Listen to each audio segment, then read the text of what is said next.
Amigos, ¿qué tal? El día de hoy vamos a hacer algo un poco raro. Vamos a empezar con estos proyectos que nosotros hacemos en el canal. Y varios de ustedes me dicen, oye, Maquinando, enséñame a hacer esto, el otro, utilizar la moladora, algo con lo que trabajan. Nosotros trabajamos con materiales duros, con piedra, ¿no? Granito y demás. Entonces vamos a hacer algo sencillito, algo práctico para motivarles a ustedes, no a que hagan lo mismo, sino que hagan algo distinto a lo que ustedes ya están acostumbrados. De pronto hacen drywall, por ahí que pueden, no sé, hacer un melamina, ¿no? Si eres melaminero, puedes empezar a hacer soldadura, ¿no? Y darle un valor agregado a tu trabajo. Entonces de eso se trata siempre en las transmisiones, siempre en los videos, motivarlos a ustedes a que pueden hacer todo si es que ustedes lo desean así. Entonces, vamos a hacer algo sencillito, un portacelular de piedra. ¿Qué es lo primero que tenemos que hacer? Vamos a un río, vamos a una playa, encontramos una piedra, ¿ok? De esta dimensión, tamaño de mi mano, para que no pese mucho, no te quite mucho espacio. Y pues lo siguiente es traerla al taller y vamos a empezar a hacer unos cortes. En esta oportunidad voy a utilizar dos amoladoras de la marca Bricker. Está la de 9 pulgadas y esta de aquí de 900 watts, con la que vamos a pulir, vamos a desbastar, vamos a darle los acabados finales. Entonces yo creo que vamos a empezar haciéndole unos cortes, ya que está un poco pesada. Vamos a nivelar esta parte para que se pueda pues sentar en una mesa, en un escritorio y demás. Vemos que la roca tiene algo de... Vamos a hacer algo de trabajo. Ok, entonces vamos desbastando esta parte para poder nivelar. Entonces vamos a empezar para que no sea tan pesado y se pueda en este caso movilizar y la piedra no puede perder su belleza. En este caso es un canto rodado. Vamos a hacer unos pequeños cortes por aquí, ¿no? Y otros cortes por aquí. De esta manera vamos a tratar de pulir y va a quedar este borde para que pueda ser en este caso apreciar y se pueda ver en este caso la belleza del material. De eso se trata. Ahora pensaba cortarlo aquí, pero el teléfono pues es un poco largo, ustedes saben, ¿no? Entonces puede ser también, entonces ahí calzaría perfecto. Entonces igual vamos a hacer otros proyectos, vamos a hacer otros portacelulares de acuerdo al tipo de piedra que tengamos. Pero yo creo que para avanzar vamos a ir cortando esta parte. Ahora voy a tratar de ir explicando poco a poco, porque como ustedes saben tenemos que utilizar EPPs y demás. Entonces para estar sacándome la mascarilla, los guantes y demás, entonces es un poco complicado. Ahora otra cosa, vamos a empezar, creo que esta parte es la más plana. Vamos a cortar esta parte de aquí un poco, ya que está un poco elevadilla, ¿no? Yo creo que ahí, pero vamos a empezar emparejando esta zona de acá. Vamos a emparejar con un disco copa de diamante, ¿ok? Para que quede planito y pueda en este caso sentarse de la mejor manera. Así que vamos a...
Amigos, aquí vamos a hacer un cambio de planes ya que para este ya quedó. Ok, ahí está, perfecto. Pero la mayoría de gente lo utiliza con el protector, entonces vamos a hacer un pequeño cambio de planes a este teléfono que es un poco más grueso. Entonces vamos a seguir dando un poquito. Ahora, es muy importante que aquí no te pases, porque si te pasas, fuiste, como dicen en mi país. Entonces ya me ha pasado varias veces, tengo por ahí uno que está desechado. Entonces, y la profundidad también hemos visto que hemos ido poco a poco desbastando. Entonces vamos a darle un poquito más acá con el fin de que pueda entrar este teléfono.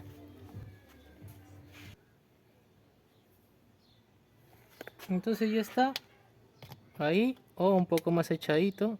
Ahí está, ya no se va a mover.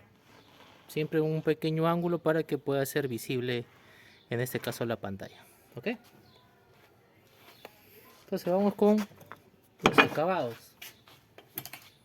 Vamos a darle un brillo por aquí. Yo creo que ya no vamos a cortar aquí porque se ve bien, ¿no? A ver, pongo en la caja de comentarios. Me dio un poco de pena porque se ve bien, la verdad. Yo lo veo bien.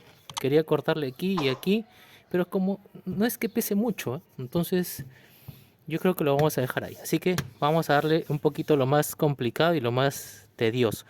Aquí, para que no corte, vamos a pasarle un poquito en este bisel porque está raspando. Y pues el proceso de 7 pasos que también ustedes ya han visto en el canal.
Entonces vamos a darle una limpiada y vamos a ver cómo queda en el escritorio. Entonces, amigos, así queda. Para poder ver los videos del canal, algo reciclado, por supuesto. Y vamos a empezar a hacer estos tipos de proyectos aquí en el canal porque ustedes me lo estaban pidiendo, ¿no? Entonces ahí está. Déjame tu comentario si te gustaría, en este caso, hacer estos tipos de proyectos en este material. Bueno, de hecho tenemos en varios materiales, ¿no? Madera, hemos trabajado yeso, roca, troncos. Entonces, de tal manera, utilizar la moladora, utilizar herramientas que puedan estar al alcance de tu mano y no necesitas ser experto, porque todo se aprende de manera empírica. Ok, entonces espero que te haya gustado este video. Si es así, suscríbete al canal, comparte. Déjame aquí abajo qué es lo que piensas, algún tema que quisieras que toquemos en el canal y pues nos vemos en el próximo video tutorial. Cuídate bastante, cuídate mucho. Chau, chau.